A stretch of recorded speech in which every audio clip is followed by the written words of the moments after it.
Welcome back. I'm Kyle Benzion. News came from Florida head football coach Will Muschamp today. Starting running back Matt Jones will be out for the season after knee surgery. He tore a meniscus against LSU, making it 7. That's right, 7 Gators that are now out for the season. I hate it for Matt. He's a great young man, and to go through what he's been through this fall, missing most of fall camp, working his way back in shape, starting to feel good about himself, and as far as his, how he felt physically, mentally, and then to have this setback is just disheartening for all of us. As for the game against the Tigers, let's pick it up in the first quarter. On Florida's first drive, here's Tyler Murphy looking, finds Trey Burton in the middle of the field. This led to a Florida field goal. Frankie Velez, the walk-on, hits a 44-yarder. Gators go up 3-0. But LSU would respond. A 1-yard touchdown run from fullback C.J. Copeland. He punches it in. And then later in the first half, backup QB Anthony Jennings goes right up the gut and scores for the Tigers. LSU dominates Florida on the line of scrimmage and gives the Gators their first SEC defeat of the season, 17-6.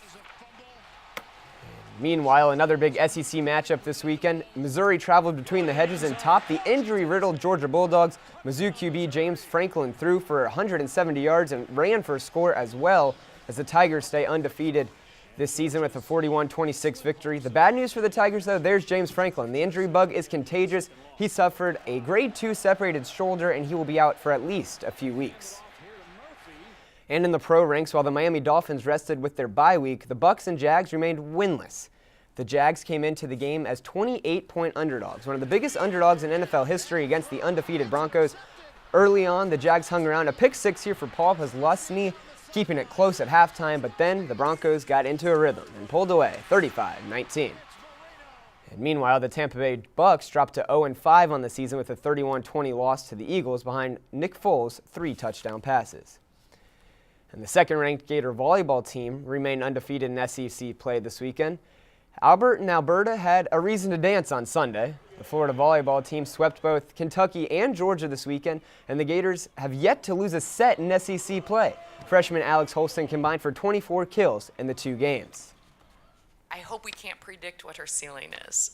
We think it's pretty high, and we thought that would be the case when we recruited her because of her length, her quickness, her jump reach. I mean, she had all of these tools. Next up, the Gators try to stay undefeated in the SEC Friday at Arkansas. And an epic playoff baseball game in Beantown last night. The Detroit Tigers pitching staff gave up only 1 hit in the first 15 innings of the series, but with the Tigers up 5-1 in the 8th inning, bases loaded for Big Papi, and with one swing of the bat, going, get out of here, it's gone. David Ortiz, clutch grand slam. Then in the bottom of the 9th, Jared Saltalamacchia at the plate, Johnny Gomes at third, a walk-off. The Red Sox win 6-5 and tie the series at 1 apiece in dramatic fashion. In one baseball game tonight, the NLCS, the Dodgers and the Cardinals. Dodgers down 2-0 in the series, but it is in LA tonight. Awesome. Well, thanks for joining us, Kyle. More news after the break. Stay with us.